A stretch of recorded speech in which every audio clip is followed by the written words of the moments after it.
Hello everybody, welcome back to the channel. It's about time that I put some brakes in this here Clark for obvious reasons.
I was going to fix the brakes on that 1 ton of mine, but maybe I should alter course and maybe fix the brake on the Clark.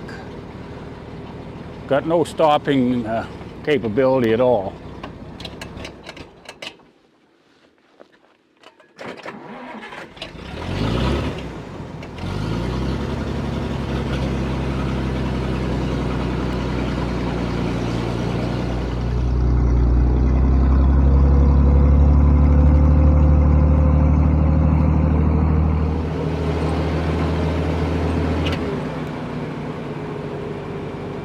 Nope, nothing at all.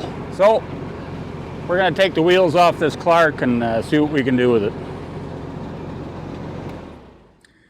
Well, the first order of business, I raised the floorboard and opened up the master cylinder, and there's a little bit of fluid down in the bottom there and quite a bit of rust, sludgy stuff, which is probably the result of condensation over the last couple of 3 years. And so the fluid has actually probably leaked out through a wheel cylinder.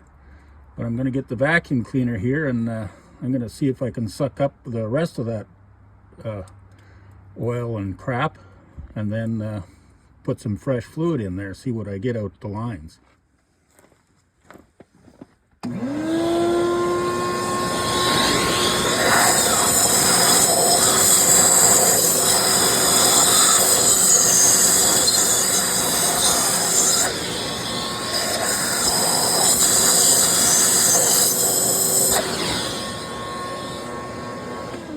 Well, using the vacuum cleaner, I think I've caught that in time before it got into some dry rust abrasive stuff.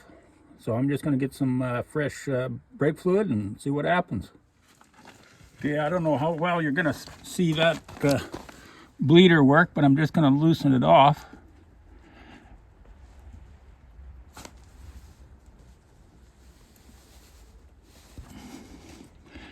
Well, you probably didn't see a darn thing. I'm going to pump it up again and try it again.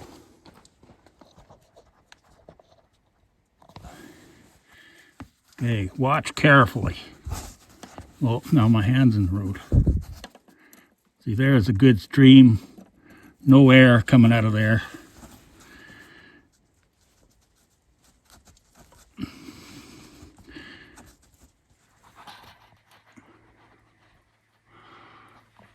I just got my splitting maul.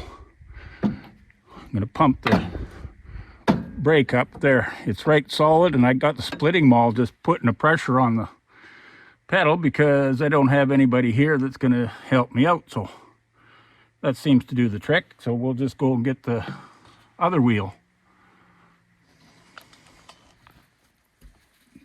I didn't record the fact that the pedal was going down with the weight of that splitting maul as I bled these lines off on both wheels.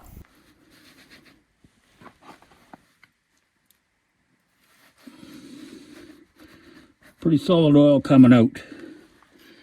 So I think our master cylinder and that part of the system is going to be good. So now I'm going to jack the one wheel up at a time and rotate the wheels and maybe manually adjust the shoes. We'll try that out, see if we get better brakes.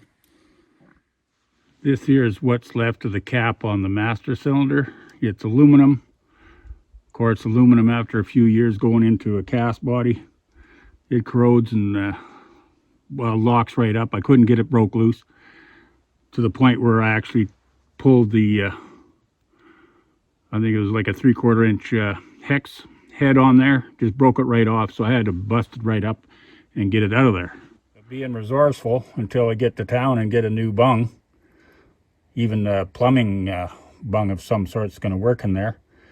I just put Gorilla Tape on it. It's going to be good for checking out these brakes for now anyway.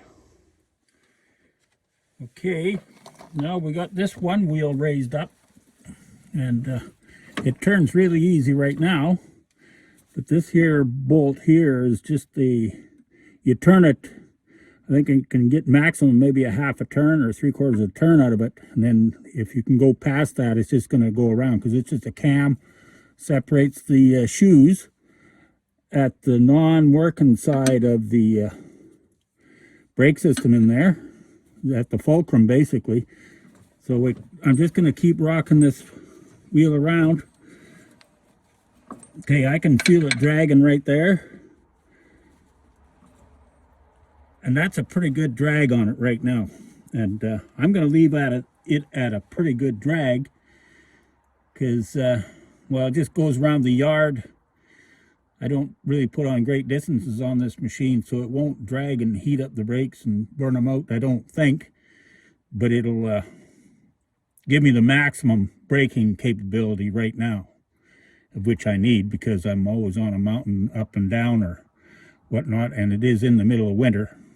And even though I got chains on, I can move with the chains in the snow and ice, but I'll never stop. So anyway, let's let this wheel down and go get the other side.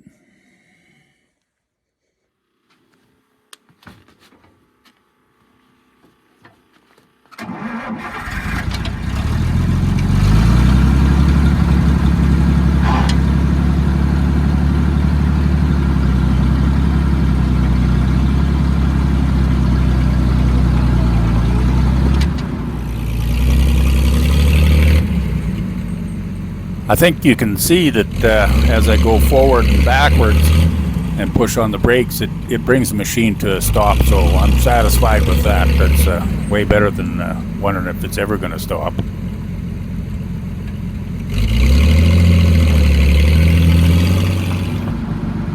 Oh yeah, it'll stop the machine, but it still needs new shoes. So it's good enough to go ahead with that old project on the 68.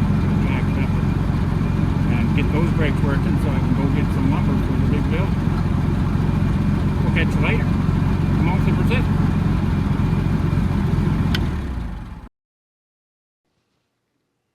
Hello everybody. I thought at the end of that video with doing the brakes on the Clark, I just make a little comment here at the end, and just to say that it's been a pretty good year. We're on the final month of 2025. Looking forward to 2026, and there's been a lot of things happened in 2025 on Beijing Living Like a Boss. Namely, you know, I don't know how many projects, you know, at least 4 or 5 projects I brought on and got most of them addressed the way I wanted, but still working at a couple, and there's a few others that are coming up the pipe over the winter here, and I've tried to establish, or I'm starting to establish, a members channel. So there's going to be certain projects that are just going to be posted on the members channel, and they're going to be like in a little bit more of a higher ended working on machines. There, like a little bit of prefab and fabricating and stressing the brain more than what I usually do, just with tearing stuff apart, cleaning it up, put it back together, and hopefully it runs.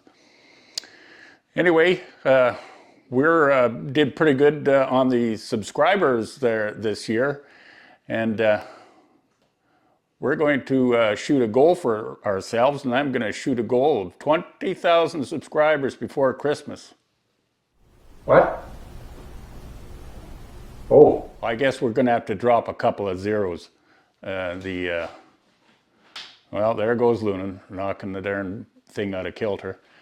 But yeah, we're a little bit over the numbers there. I meant 2,000. We're approaching 2,000. If I can reach 2,000 subscribers by Christmas, it'll just be the best Christmas present ever, and very much appreciate it. So all in all, really appreciate everybody hanging out and joining in and making the comments. And yeah, let's hope for a better year in 2026. Come on, persist. Bye for now.